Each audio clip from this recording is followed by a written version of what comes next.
Welcome to Desire to Retire, Ready or Not. We know what we are retiring from, less certain is what we are retiring to.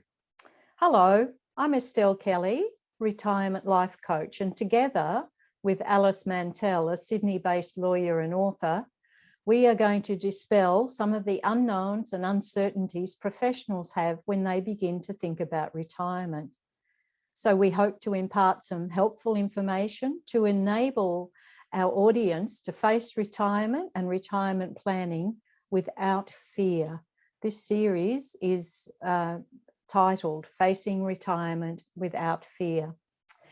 Now, you've met Alice before, but I'm just going to remind you that Alice is the author of Every Woman's Guide to Retirement, and that's available at manteladvisory.com.au. Now, today we're going to, Alice and I are going to chat about future-proofing your retirement as much as we can. So, Alice, in future-proofing our retirement, we're looking today at housing, and next week we'll look at financial and legal. We'll go into that in more detail. So in focusing on housing today, Alice, before we do that, what do you mean by future-proofing your retirement? Is it possible?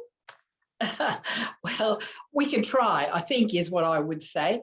I would describe future-proofing as being anticipating the future and developing ways of minimising the effects of shocks and stresses.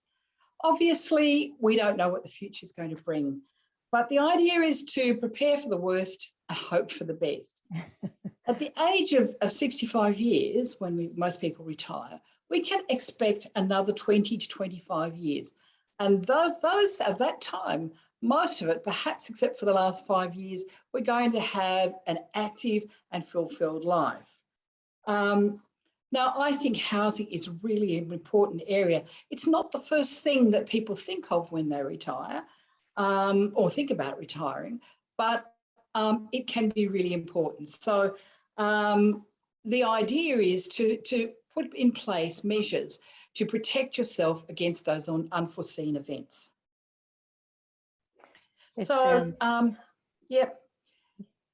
Housing is one of those, is the unseen pillar of our retirement system. Now, you've heard about pillars, the 3 pillars. Mm-hmm. So in our social security system, we've got 3 pillars. So 1 is the age pension, 2 is superannuation, and 3 is your voluntary savings. Now, this is a hypothetical, I think. But all of those assumptions are based on the fact that you already own your own home. Now, once upon a time, and I'm talking perhaps, say, 50 years ago, or maybe even 20 years ago, that was the case. Most people, when they reached retirement age, and that's, say, 70%, something like that, would have owned their own home. That is absolutely not the case these days, and a lot of people are still out there in the private rental market. Yeah, that's so true. It's I must admit, it surprised me, Alice. At one time I looked up the figures and discovered that couples in their 60s, that they didn't quite own their own home. Some of them were still paying off mortgages. And the figures they're declining, aren't they, for the home ownership? Oh, yes, it's because young people can't afford to buy in the first place. So there is a roll-on effect. And so also because relative to our income, house prices have increased, particularly this last couple of years, which has been a disastrous time. You are landed with a debt that literally takes your whole lifetime to work off. And that, in my view, is that paying off your mortgage is the most important thing that you should be doing. Be when you are approaching retirement age. And how you do that is there are numbers of ways to do it. Being eligible for the pension, even if however you might feel about that, is actually the most important thing that we have in our very good social welfare system in Australia. And one of the things is that if you live in your own home, if you own it outright, you can be eligible for the pension. Now, for a single person, a maximum pension is something like $480 a week. Now, that's not a huge amount of money, but you can live on it, right? You can survive, you can eat food, you can go out sometimes. You'll be able to meet your basic bills. You'll probably be able to run a car on that. The problem is if you don't own your house and you're still paying off your mortgage, or you're paying off huge credit card debts or personal loans, that's when you've got an issue. Mm. If you're renting, that $480 a week is just, you won't have anything left. Your rent is likely to eat up at least 50%, if not more than that. And the problem with rent is that it's out of your control. You've got a landlord who can charge whatever they want. If you can't afford to pay it, well, too bad, you just have to move on. There are costs to moving in and out of houses. You have no choice about the area that you live in. It's a very precarious position to be in. Yeah, and look, another thing that I've noticed along the way, Alice, is that sometimes people haven't quite paid off their mortgage or find themselves in a much tighter financial situation when they are at retirement age because they're trying to help adult children, Yes. you know, and that's very, you know, commendable. But yeah, I think you're right. We've got to look after our own roof I over really our think head. I really think that the priority, if you've got to make that choice, I still think the priority is to look after your own housing. Because if you've got your own home, you can help your kids as well. You can provide them with accommodation, or you provide them with an asset. And if you are close to retirement age, and say you've got a bit of a mortgage left, my theory, and this is not me speaking as a financial advisor, but certainly in a practical sense, is that you can access lump sums out of your super. And I would say that is still better to pay out that mortgage, because when the Centrelink looks at your eligibility, they don't look at the fact that you live in a house. So your house could be $500,000 or it could be $10 million. It just doesn't matter, because it's not considered an asset. It's not an income producing item generally. But it enables you to be eligible for the pension, and you don't have to pay off any more. And from my point of view, being free of hikes in interest rates is it's such a relief to be able to say, I don't owe you anything anymore, Mr. Bank. Yes. But also another thing that I feel is very important when we get towards that last third of life that you mentioned last time, is that the roof over our head provides that sense of security if we have the title to it. Yes. Oh, I think it's absolutely essential. And that's something that you don't really appreciate, I think, until you get close to retirement. Our home, wherever it might be and how humble it might be, is the centre of our social environment. You know, we invite our friends, we invite our kids. It requires time and money to be maintained. But the fact is that most people actually want to stay in their home for as long as they can. But there's always a percentage in later years who want to leave.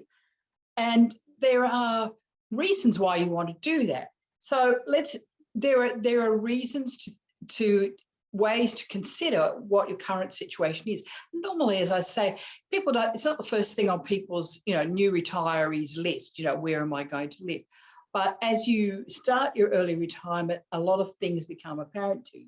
So if you find that your house is close to shops and transport, great, big tick there. If it's accessible, if you don't have any stairs there in your house, great, big tick there. Yeah. If you happen to have in your local area hospital and other services, great, big tick, stay there. What you need something that offers you all of those things. Disadvantages of staying in your own house is perhaps it's too expensive to maintain. You've got repairs, you can't afford to repair it. So then you have to think, well, okay, what am I going to do next?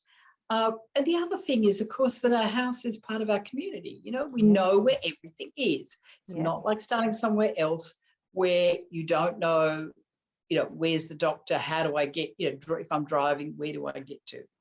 So some people, however, you know, they get to retirement and they think, ooh, freedom, let's go and make a tree change or a sea change. Mm-hmm. Yes. Tell And us about that, Alice. What have you done that yourself? no, I haven't. I have actually worked in different places when I was a working lawyer.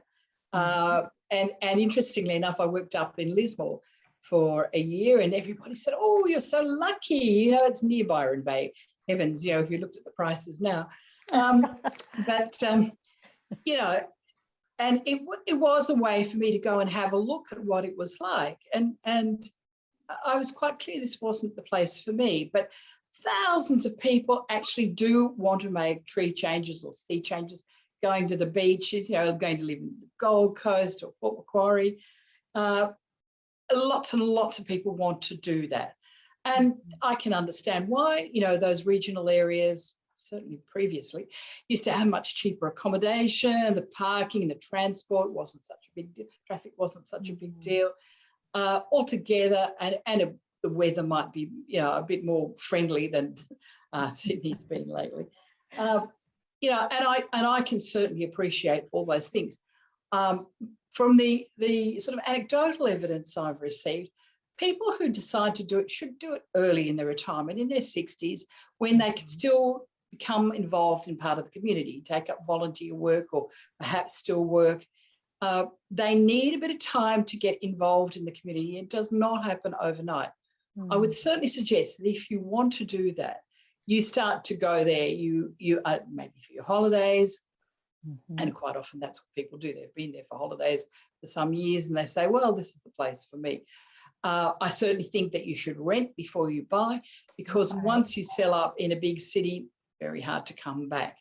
And so renting for a while to see how it actually is in real life. Yeah. The classic story I give is that, you know, you can't be walking on the beach, you know, if you in that later stage and you've got, you know, chances of skin cancers, you perhaps wouldn't be walking on the beach that often. And the other thing, the reality with regional areas is, yes, they've got cheaper housing, but they don't necessarily have the same medical services that people expect in the city. A lot of their hospitals aren't so big, so if you've got a serious condition, you might still have to go to one of the major cities for your hospital treatment. And things like internet, you might not have as much Wi-Fi internet that you've got now. Public transport, there probably isn't very much, so you're relying on being able to drive everywhere. And as you get older, that may not be such an easy thing to do. But if you want to do it as I say, do it earlier in your retirement, and do it confidently that you will actually be able to adapt to a new life. And a lot of people are very happy with that.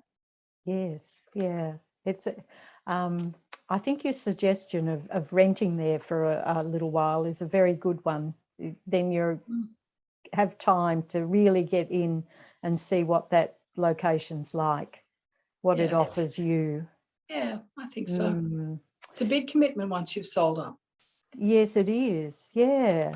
So thanks for that, Alice. Now, I believe it's a bit of a misnomer that sometimes people sell up the family home because, you know, they're in a big house, it's got 4 bedrooms and they're the one rattling around in it by themselves. So, and it just makes sense to downsize. What advice have you got for us about downsizing our house? Well, I like to call it right sizing rather than downsizing. And that's a slightly different concept. It's not always, given that you're going to be doing it, it's probably going to be your last house or unit. You've got to do so. You've got to choose something that suits you, and that requires a little bit of time of reflection, I think. So if you happen to be a really keen gardener, it just isn't a good idea to think, oh, well, I'll have a 2-bedroom unit, nice 2-bedroom unit on the 10th floor, because it has a balcony, but but it doesn't really allow you that enjoyment that you get from having a garden. It may not be really what you want. I'm a bit of an inveterate cat owner, and I would not move somewhere that wouldn't allow me to have pets, because perhaps even a dog, because that's how I like to live, and I would feel lonely without having my beast of one sort or another around. So you have to think about what it is. It's not, and it's all. There are so many issues with this, really. Moving somewhere cheaper into a unit, so from a house to a unit, normally the unit is cheaper. Sure, that's true. You probably want it in the same area because that's where your friends are, that's where possibly your family is, that's where where the shops and the hospitals, all that kind of thing is. So it might not actually be very much cheaper. In the area that I live in, it's not particularly cheaper trying to buy a unit. It's also quite a lot of decluttering is required to do that, and we're not very good. Some of us who live in houses find that we have a lot of stuff that we have to get rid of. This is actually quite difficult. The number of people that I know who've done it and who still keep, storage containers full of stuff, and paying extra for that stuff that they never see, it's quite a difficult adjustment at times. So trying to find something that is kind of the right choice for you is really important. Some people actually do the complete opposite. They say, well, I want to buy a bigger house and I will rent some of it off. I will do Airbnb, or I will rent half the house to someone else, and that will give me a bit of an income. So there are actually choices about that. And the other thing, of course, is the problem with strata complexes is that people who've never had to deal with other people in terms of maintenance suddenly find that they're having to pay strata levies. So we can go on about, the maintenance costs of running a house, and they can be considerable. But strata levies are also a considerable expense. As far as I can see in Sydney, the average, quarterly levy is something like $900 to $1,000 a quarter. So it's not cheap. And then you have, depending on the building that you choose, you can certainly be paying a lot more than that. And you can also be paying for special levies, which can be considerable amounts. If you've got a lift in your building, you might have to replace the lift, which is a huge cost. So you've got these unexpected and uncontrollable expenses that you might be facing that are not easy to deal with if you are particularly on a fixed pension. That is actually very difficult to pay off. And the other thing is that also I've got some friends of mine who moved into a small complex, which they actually have a townhouse in, but they're suddenly discovering the strata committee. And if you've ever had anything to do with the strata committee, it's a whole new world out there. Having been on a strata committee, but also, it can be very, very fraught. So some people actually make another choice about this, and that's they say, well, even living in a strata block can be a rather lonely experience. You don't automatically get to know your neighbours, and you might, in fact, not want to know them. So an alternative that people think about is a retirement village. Now, this is actually an interesting thing. In Australia, around about 184,000 people live in just over 2,000 retirement villages, and that's all around Australia. And this figure is growing. It's not only because just the number of older people in our society are increasing, but because there's such a demand for retirement villages. Traditionally, I guess they've always been, in those beachy sort of areas, those sea change, tree change sort of areas, where people are looking for, fun in the sun kind of thing. And there's a lot of things that are very appealing about retirement villages. They actually offer a lifestyle option, which is far more than what you get in an apartment block. And I think that's an appealing thing. So the active lifestyle is one of those things. So they will offer golf classes, yoga classes, gyms, the swimming pools, that kind of thing. And a lot of people really like that idea. They also will often offer communal dining rooms, but the appeal for most people is in early retirement is that they have their own independent living spaces and they can have a reasonable space. If you're going to buy a strata unit in one of those retirement villages, they're probably 45 to 50% of a similar unit in the same area. And that's a great appeal. Let me just say that retirement villages are a bit fraught in one sense, because there are actually many different ways of getting into a retirement village. It's not necessarily buying into it. You can lease a unit, you can have a unit on license. It depends on the particular unit. It depends often on the owner of the retirement village. That very many cases, well, again, traditionally always was a charities and a religious aligned Catholic Care and Anglicares, all those people, Wesley villages.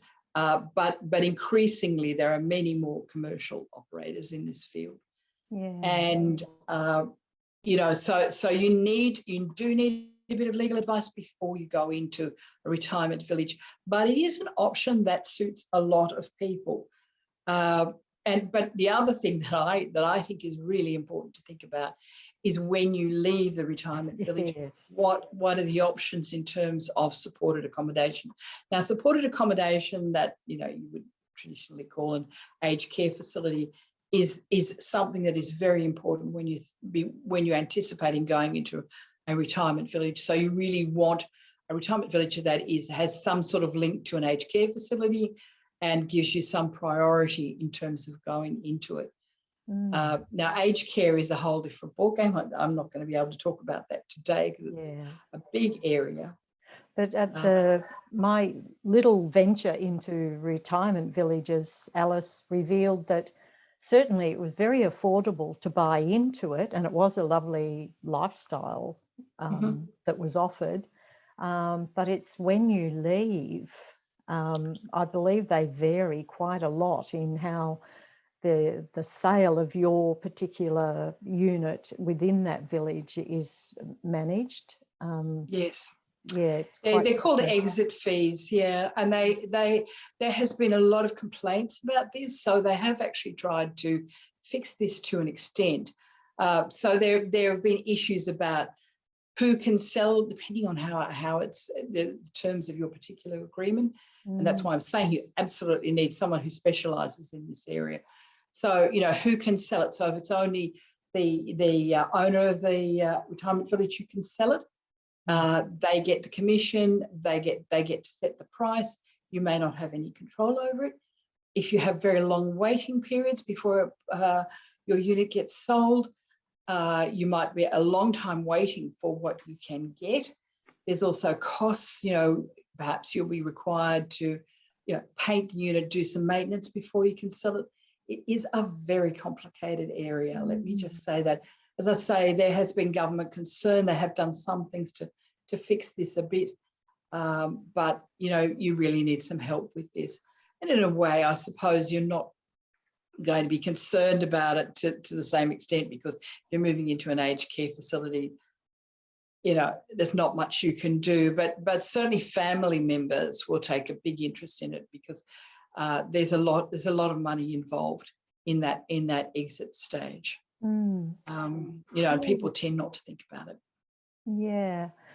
Another misconception, I believe, when we get to this stage of life is we think that, well, once again, we might be thinking, oh, I don't need so many bedrooms, all that sort of thing. So we downsize, thinking that our cost of living is going to be a little bit less if we live in a unit or a townhouse or an apartment. But what's your experience or advice around that?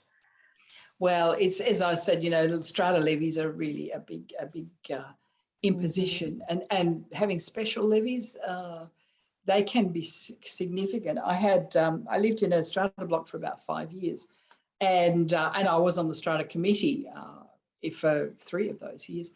There wasn't any, you know, we had strata levies. This was would have been 10 years ago now. We had strata levies of $10,000. You know, we had to do painting, compulsory painting. People are quite shocked by that. the strata committee makes a decision because it's got an obligation to look after the building itself, which may not involve your personal unit, but on the other hand, it might. So you can have the situation where one of my friends had water leaking into her roof of her unit, and the others saying, well, we don't want to fix it. And we're saying, but it's my unit. I've got water coming in. What am I going to do? I've got mold in the cupboards, that kind of thing. It's a totally different experience living in a strata block, even if it's not a very big block. It can still have those sorts of issues. And of course, the issue with living as a single person as opposed to living as part of a couple is that you're wearing all those costs yourself. That's right. And that can be considerable. So you're really reliant on being eligible for the age pension is a really good thing. As I say, you may not think it's that much money, but it makes a big difference as you are less able to, you can't just look at some kind of work to supplement your income. Your super may last the distance. Hopefully it does last the distance. And really that's why our super, having money in a super fund is really essential part of working life these days. But, and a retirement village, the other thing is with your lifestyle things, unfortunately, is that you pay for those extra services. So you're paying for the maintenance of the pool and the excursions and all of that kind of thing, that it's inevitable. So, you're saving to some extent. Although let me just say, one of the big pluses, if you are going to downsize, is that the government's still offering this. They've been threatening to remove this incentive. So if you have owned your own home for the last 10 years and you decide to downsize, and your next property is, say, 3/4 of the price of the original house, you can put up to 300,000 into your super from that as a result of that additional funds that you've got. So that super contribution fund is only available to people over 65 and who not necessarily downsize in the physical sense, but if they buy a cheaper property, you've got an additional 300,000 you can put into your super, and that will keep you going for an awful long time. Yes, it would. If you've got some savings, it gives you a few more choices along the way, doesn't it? Yeah. And it brings us back to where we began, that the difference between owning your own home in retirement and not owning your own home. You've got access to that extra set of funds. It gives you equity. So, I mean, if you were in that rental situation, I would say you'd be looking for community housing. There are quite a few community housing organisations out there. I've noticed that they are promoting this idea of group homes. So getting older people to share new build houses where people have their own independent little units, but they have some communal areas. And I think that could work very well for people. I certainly know that in the United States, they're doing this. I think it's an excellent idea. So people can get together in the communal areas to, watch TV or chat or cook or do that kind of thing, but they still have their own space in reasonable sized rooms. I think that it reduces that overall cost, and it gives people a sort of sense of social community, which, if you might not be able to rely on family to provide that for you as you get on. Yeah, and I believe that they're making some changes, or maybe just here in the state of Victoria, the government is considering changes to the concept of the granny flat. So that dear old mum or dad, when you get to that stage, they live in the back garden so that the adult child or children are not far away and can keep an eye on how things are going. Well, yeah, I've looked at this. I mean, I've also had clients with it. So yes and no is what I would say to that. It's not as wonderful as I would think.